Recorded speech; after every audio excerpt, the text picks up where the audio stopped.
રાજ્યમાં સૌથી વધુ ફોર્ચ્યુન 500 કંપનીઓ કાર્યરત, વૈશ્વિક મૂડી માટે ગુજરાત પસંદગીનું કેન્દ્ર. તેથી વિકસિત ભારત એટલે વિકસિત ગુજરાત. અધોરેખિત મુખ્યમંત્રી ભૂપેન્દ્રભાઈ પટેલ. આગામી 2 થી 3 વર્ષમાં ગુજરાતમાં બાકીના ભારતની તુલનામાં વધુ ડેટા સેન્ટર ક્ષમતા સ્થાપિત થશે. ઉપમુખ્યમંત્રી હર્ષ સંઘવી. અધોરેખિત રાજ્યમાં હાલમાં સૌથી વધુ ફોર્ચ્યુન 500 કંપનીઓ કાર્યરત છે, જે ગુજરાતને વૈશ્વિક મૂડી માટે પસંદગીનું કેન્દ્ર બનાવે છે. ફિક્કીની નેશનલ એક્ઝિક્યુટિવ કમિટી મીટિંગને સંબોધતા ગુજરાતના મુખ્યમંત્રી શ્રી ભૂપેન્દ્રભાઈ પટેલે રાજ્ય માટે $1 ટ્રિલિયન અર્થતંત્ર લક્ષ્ય અને રાષ્ટ્રીય જીડીપીમાં ગુજરાતનો હિસ્સો 10% સુધી વધારવાનો ઔદ્યોગિક રોડમેપ રજૂ કર્યો.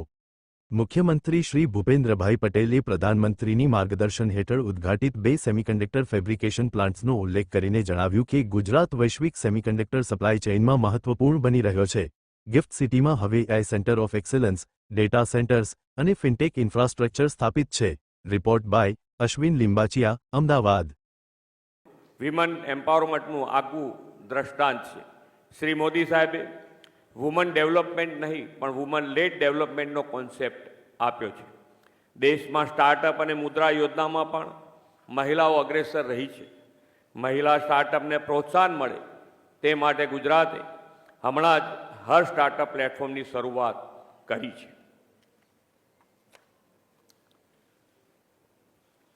વડાપ્રધાનશ્રીનો તો કાર્ય મંત્ર જ છે સૌનો સાથ, સૌનો વિકાસ, સૌનો વિશ્વાસ અને સૌનો પ્રયાસ.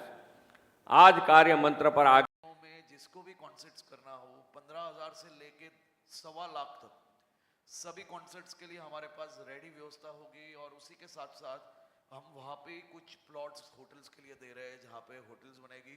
तो आने वाले दिनों में कॉन्सर्ट्स के साथ साथ एक्सपो के भी लिए हम लोग नए अपॉर्चुनिटीज़ वहाँ पे डेवलप कर रहे हैं. क्योंकि कोई भी स्टेडियम हम बनाते हैं तो वो 365 दिन में अगर 100 दिन वो स्टेडियम को हम अगर यूटिलाइज नहीं करेंगे तो वो सस्टेनेबल नहीं रह पाएगा. तो हमारे इंफ्रास्ट्रक्चर